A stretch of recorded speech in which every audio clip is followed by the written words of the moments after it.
Quiero agradecer a los pastores por invitarme y por darme esta oportunidad de estar con ustedes.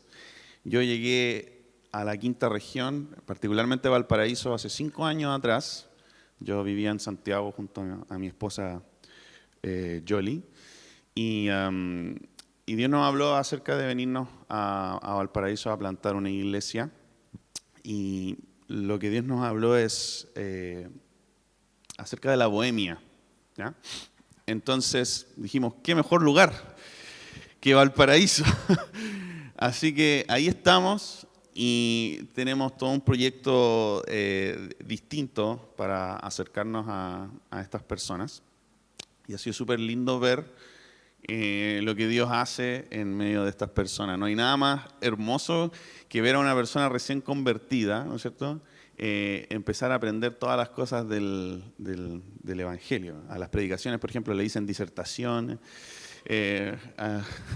al tiempo de oración le dicen karaoke. Y nos pasaba al comienzo, me gustaría contarle esto solamente como testimonio, no sé, que llegaban y la primera reunión un poquito incómodo, porque el Evangelio incomoda. Entonces, un poquito incómodo. Después no volvían. Pero la segunda vez que llegaban, la segunda vez que venían, ya estaban listos. Entraban y empezaban a llorar. Esto pasó como con 3 o 5 personas. Llorar segunda vez que venían, tercera vez que venían, llorar toda la reunión. Cuarta vez que venían, llorar toda la reunión.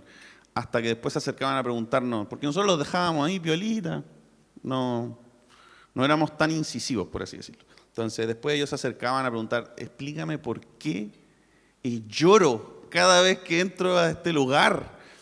Entonces ahí le presentábamos a Cristo y entonces recibían a Jesús en su corazón cuando ya todas las barreras estaban abajo. Y nos pasó con varias personas. Así que es impresionante ver cómo Dios se está moviendo en todos los lugares, incluso en Valparaíso, que es un lugar difícil, Dios se está moviendo. Así que ha sido una bendición para mí. Desde que llegué aquí, llegué como solito. Yo allá en Santiago tenía muchas redes, pero aquí me quedé solito. Entonces ha sido muy lindo poder empezar a tener amistades nuevas.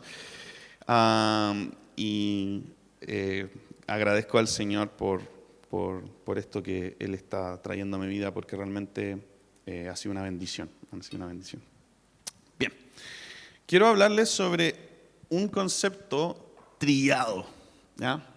Es rico poder tomar conceptos trillados de la Biblia y volver a desmenuzarlos, por así decirlo, hasta encontrar su significado profundo. ¿No les pasa que de repente de tanto repetir algunos conceptos como que perdieron el gusto con el tiempo? Y a mí me pasó eso particularmente con la palabra y el concepto salvación. ¿Ya? Hablamos mucho sobre salvación, sobre ser salvo y la salvación de Cristo y no sé qué, y como que es un concepto tan profundo, tan grande, tan espectacular, pero tanto decirlo como que ha ido perdiendo un poco el gusto. Así me pasó a mí, ¿ya? Y quiero comenzar leyéndoles Romanos 1:16, ¿ya? Que creo que lo tienen ahí en pantalla. Y lo voy a leer en la versión que está aquí. No me avergüenzo del Evangelio, pues es poder de Dios para la salvación de todos los que creen. ¡Wow! Es salvación, el Evangelio es salvación para todos los que creen. Pero la pregunta que yo me hago es, y la pregunta que se hace una persona no cristiana cuando tú le presentas el concepto de salvación es, ya, salvación, pero ¿de qué? ¿No es cierto? ¿Salvo de qué? ¿De qué me salvó Jesús? ¿De qué me salva Jesús? Entonces podemos ir a la Biblia y descubrir en la historia del Edén, ¿no es cierto?, Adán y Eva, y la serpiente, en toda esta historia, de que antes nosotros teníamos una relación con Dios abierta, ¿no es cierto? Teníamos una relación entre nosotros los seres humanos, perfecta, abundante, llena de riqueza, y teníamos una relación con la creación también, que era abundante, perfecta.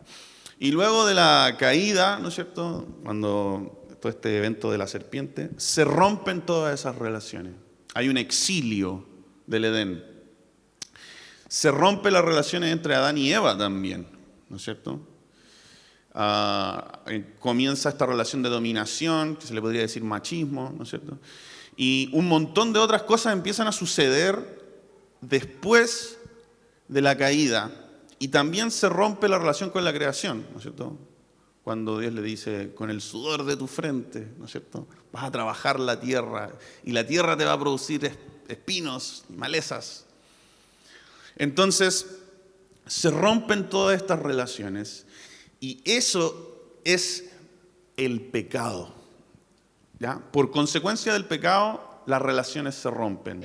De hecho, descubrimos mucho más esto y la profundidad de esto cuando empezamos a entender que la ley de Dios siempre está para proteger relaciones. Por ejemplo, no matarás. ¿Qué relación protege esa? Con el otro, ¿no es cierto? Nuestra relación con el prójimo. Descansarás una vez a la semana, ¿no? Guardarás el sábado. ¿Qué relación protege esa? Conmigo mismo, muy bien. También con Dios. Y amarás al Señor con todo tu corazón. Protege tu relación con Dios, ¿no es cierto? Habían leyes dentro de todas las 600, no sé cuántas leyes que están en el Pentateuco, que protegían tu relación con la creación también. Por ejemplo, cada 7 años tenías que dejar descansar la tierra, ¿no es cierto? Habían leyes sobre animales, sobre cómo trabajar a los animales, ¿no es cierto? Y nos damos cuenta de que las leyes de Dios protegen las relaciones. Por lo tanto, quebrantar la ley, lo que significaba pecado en el contexto de los hebreos y de los judíos, digamos, en realidad en ese tiempo, hebreos, en el reino de Israel, pecar implica dañar una relación. Entonces, ¿de qué nos salva Jesús? Nos salva del pecado. Y cuando nos salva del pecado, ¿qué significa eso? Nos reconcilia con el Padre. ¿Se fijan que es algo relacional? Entonces volvemos a reconciliación. Y no solamente con el Padre. El Evangelio, la salvación, nos devuelve a la reconciliación con Dios, con nuestro prójimo y con la creación. Es un profundo concepto. Y también salvación de que hay una historia que es muy poco comprendida, ¿ya? No sé si alguna vez se marearon con una parte de la Biblia cuando los hijos de Dios como que tienen relaciones con los hijos de los hombres y aparecen los gigantes y uno dice, qué volata cuestión. Ya, eso se extiende en un libro, este concepto se extiende en un libro deuterocanónico llamado Enoc. No sé si conocen el libro de Enoc, ¿ya? Hay varias referencias que tenemos de que Jesús leía el libro de Enoc, ¿ya? Por varias cosas que dijo, ¿ya? Entonces el libro de Enoc hoy en día está muy, muy valorado entre las comunidades teológicas, ¿ya? Y en el libro de Enoc se nos explica el Señor de los Anillos. ¿Han visto el Señor de los Anillos? ¿Conocen a Tolkien? Tolkien es bueno. ¿Te gusta la película? Es que espectacular. Nosotros somos amantes del Señor de los Anillos. Tolkien explica el Evangelio a través de la película El Señor de los Anillos. Y él no lo hace así como piola, ¿ya? Él lo declara abiertamente. Tolkien, siendo cristiano, ¿no es cierto?, católico, pero muy amigo de C.S. Lewis. ¿Conocen a C.S. Lewis? ¿Sí? Ya. Ambos, con sus obras, tratan de presentar el Evangelio, ¿ya? Y Tolkien usa mucho de Enoc para presentarlo, ¿ya? Porque Enoc cuenta de cómo espíritus malvados, ¿ya?, vienen a dominar la tierra, interactúan con los seres humanos De esa interacción nacen los gigantes, y los gigantes enseñan a los seres humanos todo tipo de violencia, les enseñan el arte de la guerra y les enseñan todo tipo de perversidades. Por eso David derrota al último gigante. Ya es toda una cuestión súper hermosa de la Biblia, que está como siempre entre líneas, ¿ya? Y David derrotando a Goliat es una imagen, David como prototipo de Cristo, ¿no es cierto? Es una imagen de Dios derrotando la maldad.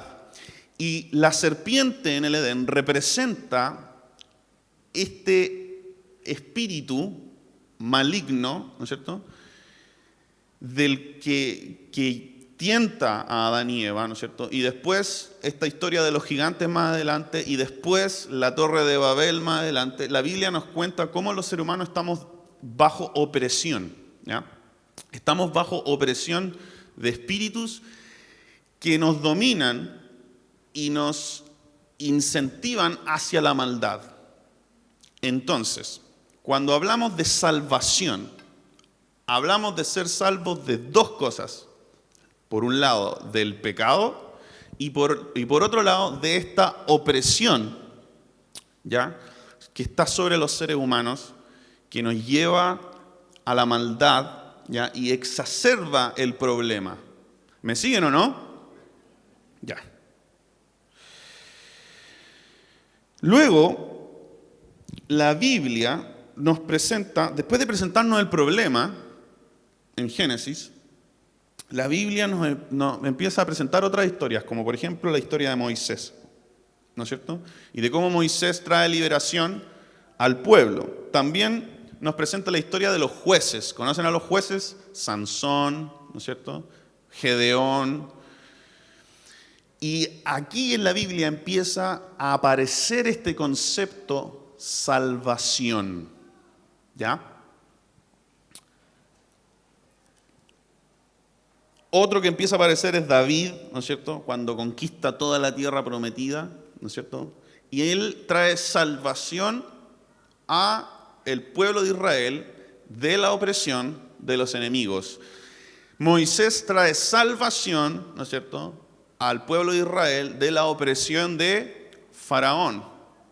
Y los jueces traen salvación al pueblo de Israel de los filisteos, los amonitas, hay varios pueblos ahí. Entonces, así es como la Biblia nos presenta. Esto es salvación, ¿ya? Para entonces, salvación era un concepto súper práctico, ¿ya? Imagínate tú, en ese tiempo no se usaba tanto el dinero, se usaba más el trueque. Plantas tu campo, te dedicas al trigo y tienes tus ovejas y tienes tus vacas, ¿ya? Y en ese tiempo, tu cosecha era lo que te iba a alimentar todo el año. Tus vacas te iban a alimentar todo el año. Tus ovejas te iban a alimentar todo el año. Y de repente llegaban los amonitas, te quemaban todo el campo y se llevaban tus vacas y se llevaban tus ovejas. Imagínate la desesperación del pueblo. No tenemos comida, mis hijos van a morir de hambre, ¿no es cierto? Estoy bajo opresión, estoy bajo violencia, sálvame, Señor. Entonces se levantaba un juez, Gedeón, no sé, por ejemplo, y salvaba al pueblo de Israel. Entonces la salvación era súper concreta, era una cuestión económica, era una cuestión política, civil, no sé, era algo muy concreto, muy práctico para el pueblo.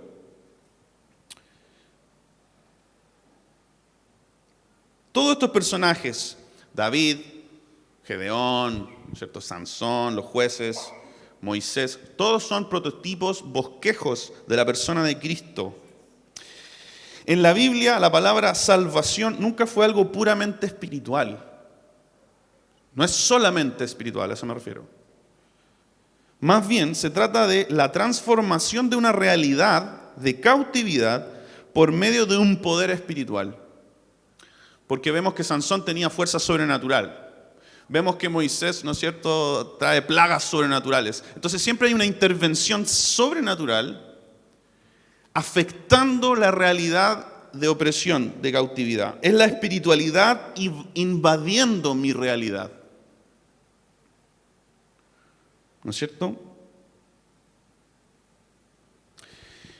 Pero, más adelante en la Biblia, se nos promete la liberación de toda nuestra realidad caída y fragmentada mediante un concepto que se llama así, el reino de Dios. ¿Ya? Los profetas empiezan a prometer, ¿ya?, a profetizar acerca de un día, el día del Señor, cuando el reino de Dios va a ser instalado. Y entonces todo va a volver a ser como era antes en el Edén. ¿Ya? ¿Qué significa eso? Que ya no va a haber más opresión demoníaca y que todas nuestras relaciones que fueron quebrantadas por el pecado van a ser restauradas. ¡Wow!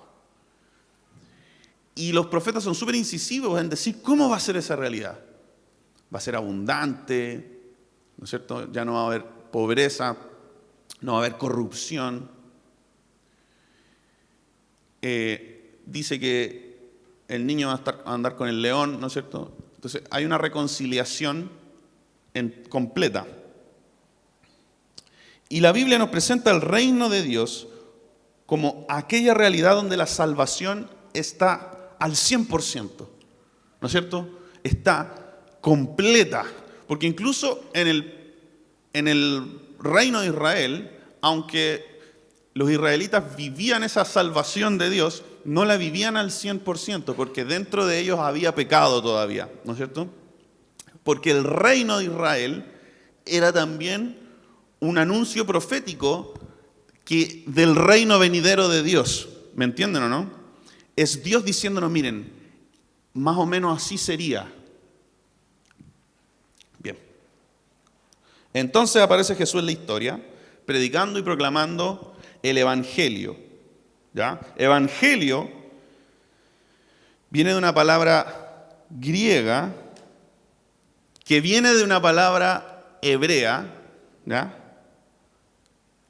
que es biser, que significa buenas nuevas, pero no cualquier buena nueva, sino la noticia de la entronación de un nuevo rey. Por ejemplo, cuando David, el rey David, dejó el trono y se lo cedió a Salomón, entonces ahí se tocaron unas trompetas, ¿ya?, en el reino, y eso era biser, ¿ya?, la entronación de un nuevo rey. Es una noticia de celebración por la entronación de un nuevo rey.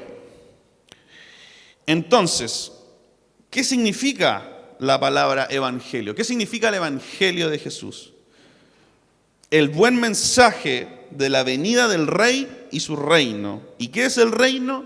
La realidad donde la salvación es completa. ¿Ya? ¡Wow! Entonces, todo este concepto de la salvación está en códigos del reino de Dios. ¿Ya? ¿Y qué andaba diciendo Jesús cuando andaba por ahí predicando el evangelio? Decía, el reino de los cielos está a la mano, se ha acercado. ¡Wow! El reino está entre ustedes, dijo también. Y si tú le preguntabas, ¿dónde? Él te decía, ya viene. Entonces todos están confundidos con Jesús. Pero espérate, Jesús, ¿el reino está aquí? Porque a veces Jesús decía, el reino está entre ustedes, el reino está aquí cerca, el reino está a la mano. Pero también decía, no, el reino de mi Padre, nadie sabe cuándo vendrá. Entonces, los discípulos se confundían. Hasta que Pablo, ¿ya?, un tipo estudioso,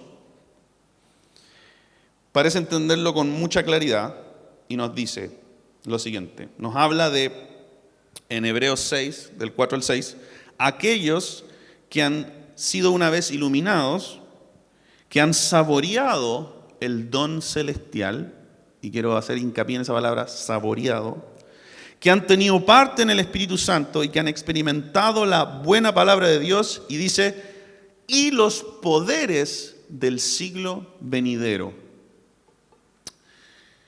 Jesús hablaba mucho del siglo venidero, ¿ya? Y hablaba mucho de este siglo, ¿ya? Y la palabra siglo se traduce así como siglo, pero en realidad significa como un tiempo grande, era, se le podría poner, ¿ya? Esta era y la era venidera. De hecho, hay una traducción que derechamente lo traduce así. Esta era y la era venidera, ¿ya? Y la teología le llama a esto... espérense. Antes de seguir con eso, quiero explicarle acerca de esto de degustar los poderes del siglo venidero o del mundo venidero. Una vez yo me casé. Que suena raro decirlo así. Yo me casé. Ya, va a ser la única vez. Así que, ya. Yo cuando me casé con la Yoli, para el matrimonio, fuimos a una degustación, ¿ya? De una, ¿cómo se llama esto? Banquetera, exactamente. Entonces fue una degustación y estábamos ahí y nos sentamos y nos dijeron, mira, esto es lo que nosotros les serviríamos. Entonces nos sentamos, probamos, ¿no es cierto? Entonces, Pablo nos está diciendo aquí de que nosotros, quienes hemos recibido a Jesús en nuestro corazón, ¿no es cierto?, que hemos decidido creer en el Evangelio, hemos degustado, hemos probado los poderes del siglo venidero. O sea, lo que va a suceder en la venida del reino de Dios se puede degustar. ¿Estaba yo en mi matrimonio en ese momento?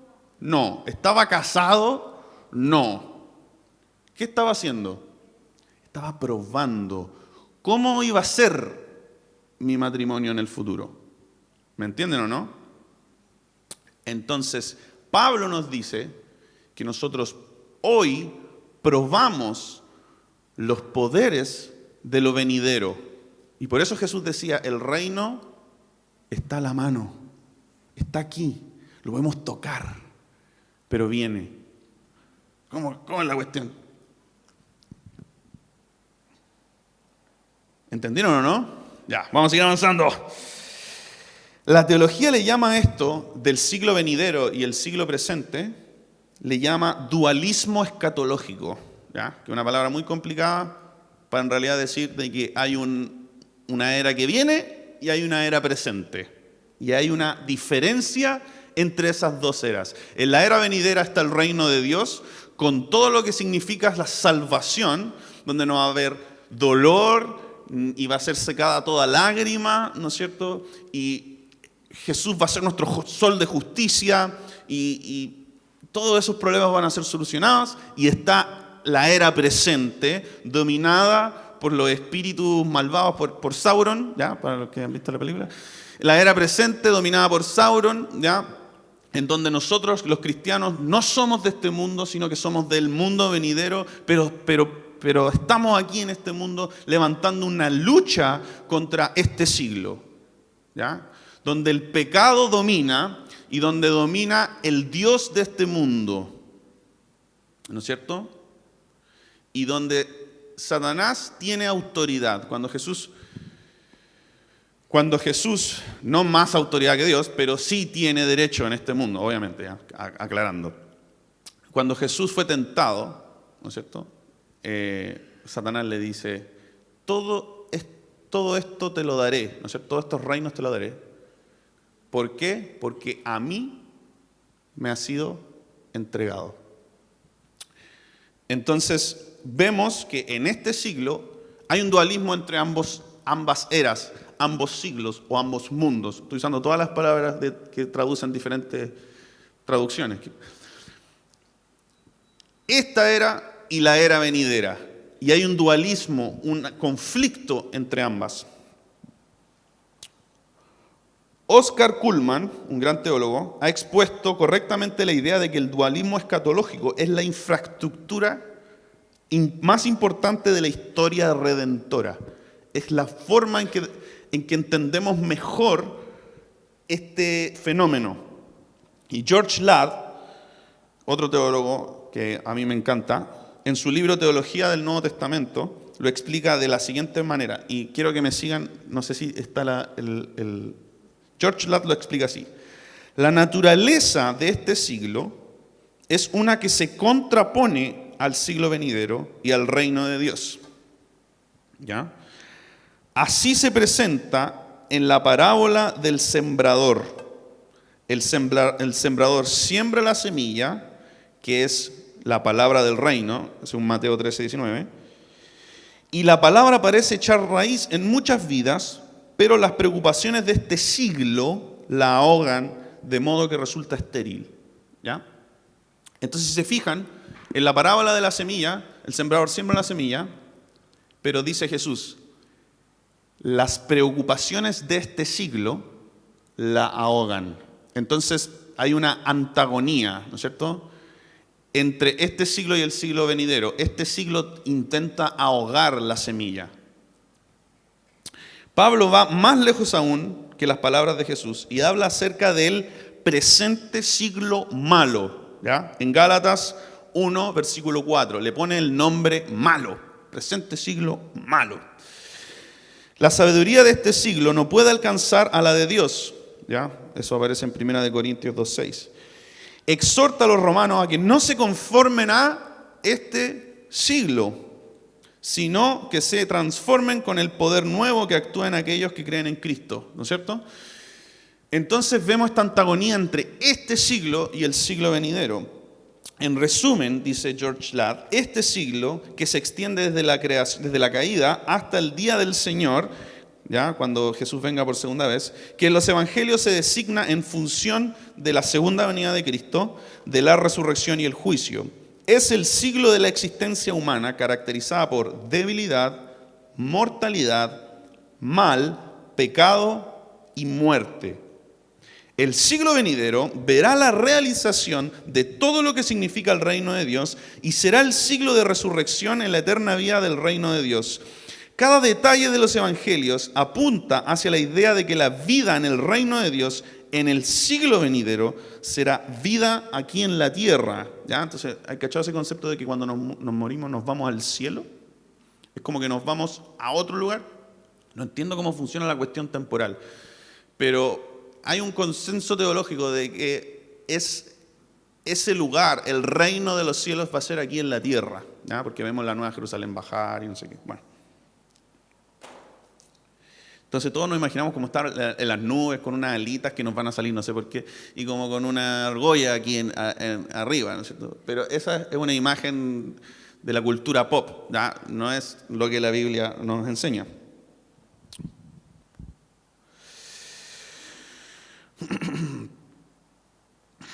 Me perdí. En consecuencia, cuando Jesús proclamó la venida del reino de Dios, lo hizo con el transformo del pensamiento hebreo judío, que consideraba a los seres humanos viviendo en una situación dominada por el pecado, el mal y la muerte, y de la que necesitaban ser salvados, rescatados. Su proclamación del reino incluye la esperanza que se remonta a los profetas del Antiguo Testamento, que prevé un nuevo siglo en el que todos los males del siglo antiguo se verán purificados por la acción de Dios. Entonces, la salvación de los seres humanos implica ser trasladados desde este siglo al siglo venidero. Por eso nosotros entramos, es el lenguaje que usaba Jesús, entramos al reino de Dios, ¿ya?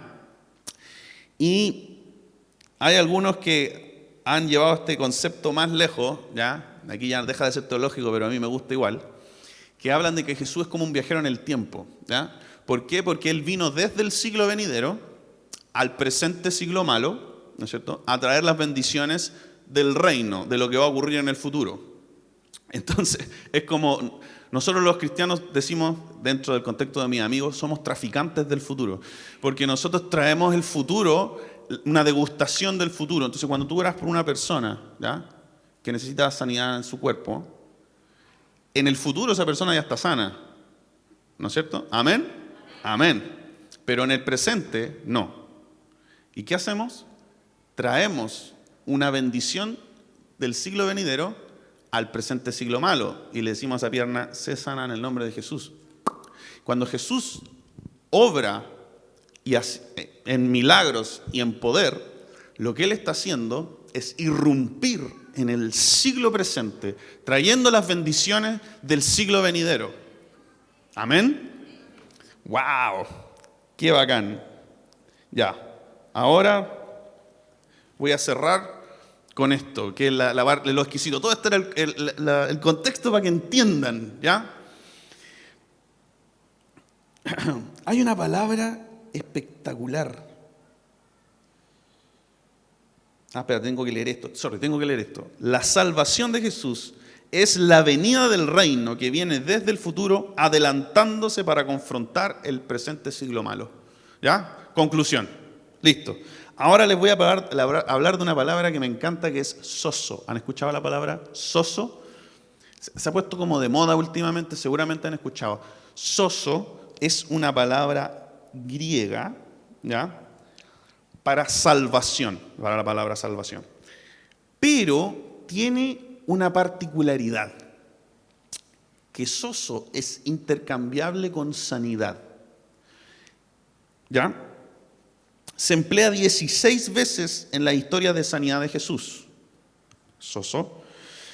Y lo interesante de esta palabra, que es del arameo, ¿ya?, es que tiene el doble significado de hacer vivir y hacer sanar. En Marcos 3:4, en la sanidad en un sábado de un hombre con la mano seca, Jesús preguntó a los fariseos, ¿es lícito en los días de reposo hacer bien o hacer mal? ¿Salvar la vida o quitarla? Y la frase salvar la vida, ¿ya?, que es puchen sasai, sugiere la salvación tanto espiritual como física. Entonces Jesús le dice a los fariseos, porque a los fariseos le cargaba que Jesús sanara en sábado, porque para ellos eso era romper la ley de Moisés. Pero a Jesús como que no le importaba, ¿no es cierto?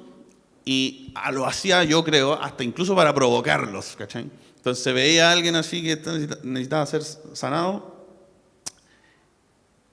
y para hacer una aplicación teológica, ¿no es cierto?, de lo que estaba a punto de hacer, Jesús le pregunta a los fariseos, ¿qué es mejor hacer en sábado? ¿Qué está permitido hacer en sábado? ¿Salvar una vida o quitarla? Y cuando dice salvar una vida, usas la palabra sozo, ¿ya?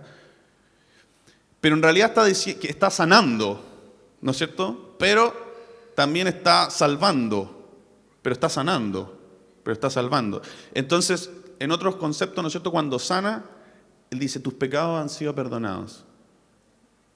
Entonces, ¿por qué? ¿Cómo se relaciona la salvación con la sanidad? Justamente con lo que les estoy explicando, que la salvación es traer las bendiciones del siglo venidero al presente, y eso ocurre mediante un proceso de sanidad. Cuando decidimos creer en Jesús, fuimos salvados. ¿Amén?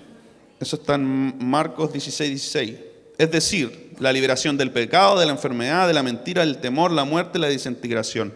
No es solamente una promesa para el futuro, que tendrá cumplimiento en la segunda venida de Cristo, sino que también es una realidad para nuestro presente. La Biblia está llena de ejemplos sobre cómo la salvación de Jesús termina afectando algún aspecto de la vida de la persona. ¿No es cierto? Como el ejemplo que acabamos de dar. O sea, la salvación para esa persona en ese momento particular no solamente significó la salvación de su alma, ¿no es cierto?, y la entrada al reino de los cielos, sino que significó la sanidad de su mano. Y ahora la pregunta del millón. Entonces, ¿por qué seguimos pecando? ¿Fuiste salvado? ¿Fuiste salvada? Amén. Entonces, ¿por qué seguimos pecando? ¿Por qué seguimos enfermos? ¿No es cierto? ¿Por qué nuestras relaciones siguen rotas? ¿Por qué seguimos contaminando el mundo?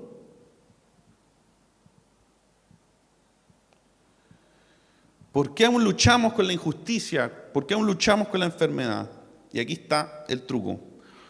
La sanidad hace realidad la salvación venidera.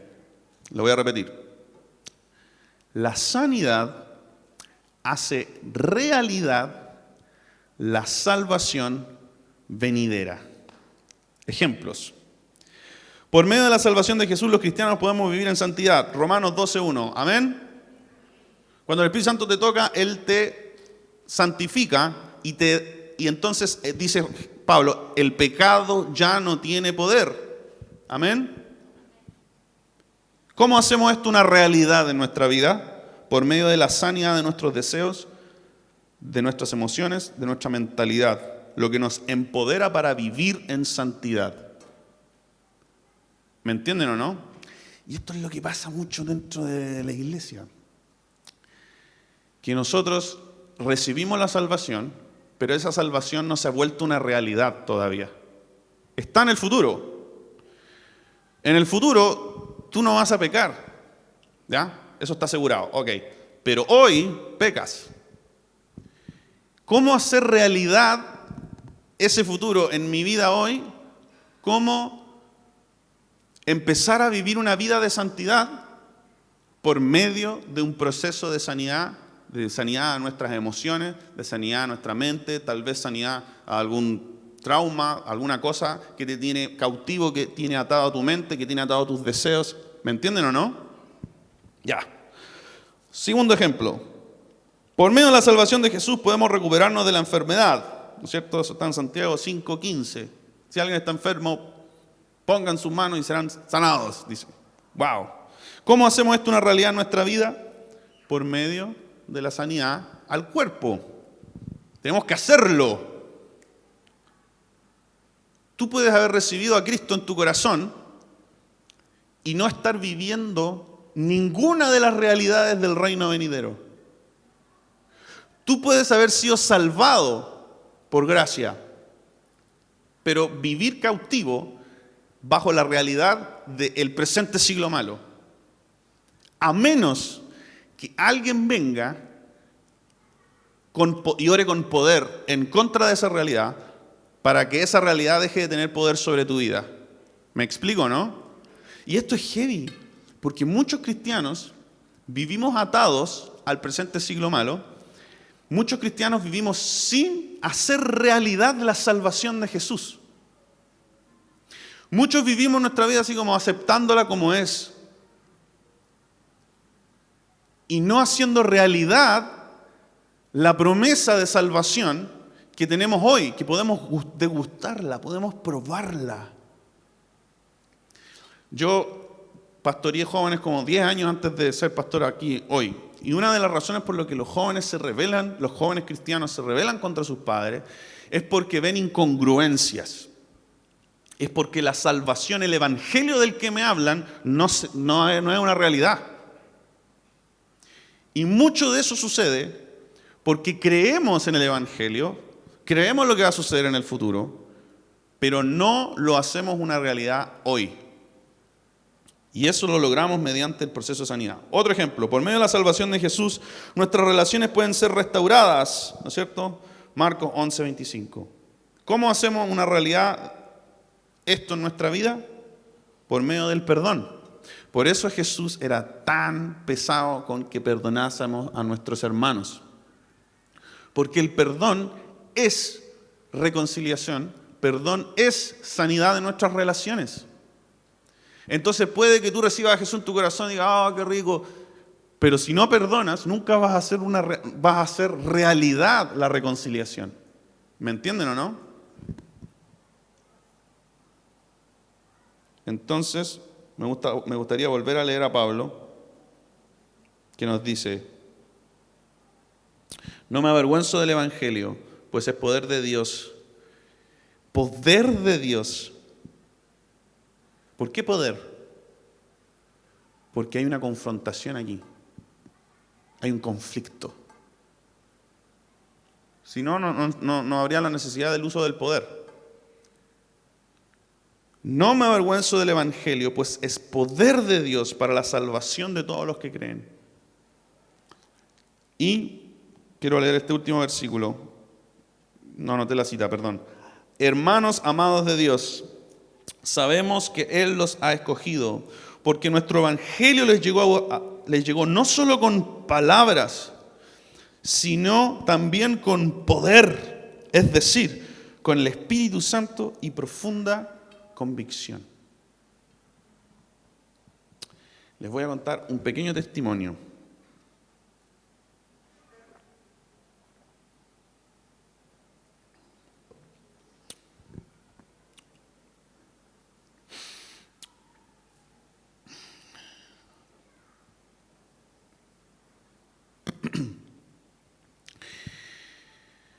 Yo nací en una cuna canuta, cristiana, ¿ya? Toda mi vida yendo a la iglesia, toda mi vida. Hasta que conocí a Jesús personalmente cuando tenía como 14, 15 años. Entonces viví una explosión de espiritualidad. Empecé a levantarme tempranito a orar y empecé a tener una vida y fue una explosión. ¿Ya? Sin embargo, esa explosión sanó muchas cosas en mi vida y otras cosas quedaron ahí nomás. ¿Ya? Como a todos ustedes les ha pasado, yo lo sé. Y una de las cosas que quedó ahí nomás fue mi sexualidad. ¿Ya? Yo sufrí abuso de una mujer cuando yo tenía como 2, 3 años. ¿Ya? Y esa mujer, como yo siendo niño, me abusó sexualmente de mí. Y eso desencadenó una serie de desórdenes, ¿ya?, sexuales en mi vida. Y mis papás pusieron muchas barreras de protección en mi vida, ¿ya? Entonces yo, gracias a Dios, no fui tan loco, por así decirlo, ¿ya? Y ese desorden solamente encontró lugar en lo que casi todos los adolescentes luchan, ¿ya?, que es la masturbación y la pornografía. Entonces, yo fui creciendo, pero esto siguió en mi vida siempre. A pesar de que yo luchaba y trataba de superar esto en mi vida, siempre habían derrotas ahí. Luego me convertí en líder de jóvenes, luego en pastor de jóvenes, me casé, ¿ya? Y esto llegó a un punto en donde empezó a realmente a ser un problema. Me daba tanta vergüenza, ¿ya?, porque ya era pastor, imagínate. ¿A quién le contáis tu problema? ¿A quién le decís si se supone que soy el pastor de la iglesia, ¿no? Se supone que eres perfecto, ¿cachai? Estupideces, ¿eh? Pero así uno se autoengaña. Así que decidí pedir ayuda, ¿ya? Y me acerqué a un pastor amigo y le dije, necesito ayuda. Entonces empecé a confesar. Y empecé a confesar y ese fue mi primer paso, ¿ya? Mi primer paso a reconocer, soy un adicto sexual, tengo problemas con esta cuestión, necesito ayuda, ya, ok. Aunque la confesión me ayudó mucho, ¿ya?, pero no solucionó totalmente mi problema. Hasta que una vez, una persona se acercó, puso su mano sobre mí y simplemente oró esto, ¿ya? En el nombre de Jesús, yo le ordeno a tu sexualidad que se ordene. Amén. Nada más. No lloré, nada. Yo quedé así como, amén. Amén. Ya. Después salí al otro día en auto, así, no sé qué. Empecé a hacer mi vida normal y todos los días mientras estaba manejando me pasaba esto que decía, se me olvidó algo. Se me quedó algo, estoy seguro. ¿Cachai? Cuando uno tiene esa sensación de que se le olvidó algo, se me olvidó algo, ¿qué será? Y llegaba después así, estoy seguro que se me olvidó algo, y no se me había olvidado nada. Al otro día de nuevo, se me olvidó algo, estoy seguro. Y trataba de buscar cosas, inventar cosas que se me habían olvidado. Y no se me olvidaba nada y no entendía. Llevaba como una semana con esta sensación, hasta que de repente me di cuenta de lo que me había pasado. Yo lo explico así, ¿ya? Digamos que yo tenía una lucha sexual nivel rondaba entre nivel de 1 a 10, nivel 6, 9. Ahí me movía, ¿ya? Y de repente ahora estaba nivel 3, 4. Pero era tan diferente para mí, tan distinto, andar el día a día sin esa como opresión, literalmente era una opresión, que yo me empecé a sentir tan extraño que yo pensaba que se me había olvidado algo, porque tenía esa sensación, pero no era eso. Y me di cuenta de que siendo cristiano, pastor, todo lo que queráis, había vivido 15 años de mi vida luchando contra una cuestión que era tan simple como meter la mano y decir, en el nombre de Jesús, chao, y se había ido. ¿Me entienden o no? ¿Saben lo que dijo Jesús en la Gran Comisión? Dijo, hagan discípulos a todas las naciones, bautícenlos, enséñales a hacer todo lo que les he mandado a hacer, ¿no es cierto? Y ese todo lo que les he mandado a hacer se conecta con otra parte de la Gran Comisión que aparece en Marcos que dice, sanen a los enfermos, echen fuera a los demonios. No es una opción. No es una opción. ¿Saben lo que Jesús hacía? ¿Saben lo que él hacía? Andaba orando con la gente. ¿Y saben por qué? Porque eso es el Evangelio. Es traer salvación para la vida de las personas. Y tú puedes estar bajo diferentes tipos de opresión. ¿Y saben qué? No está bien. No está bien. Tú puedes ser salvo. Tú ya eres salvo, ¿no es cierto? Pero tú puedes continuar en tu salvación. Tú puedes agregar a tu salvación el probar, el degustar las bendiciones del siglo venidero. Hoy, ahora. Y eso es testimonio para las personas. Como lo que veíamos hoy acerca del embarazo. Podemos probar las bendiciones, hoy, las bendiciones del reino venidero. Tú puedes ser sanado, tú puedes ser sanada. Amén. Voy a orar para ver qué es lo que Dios quiere hacer ahora.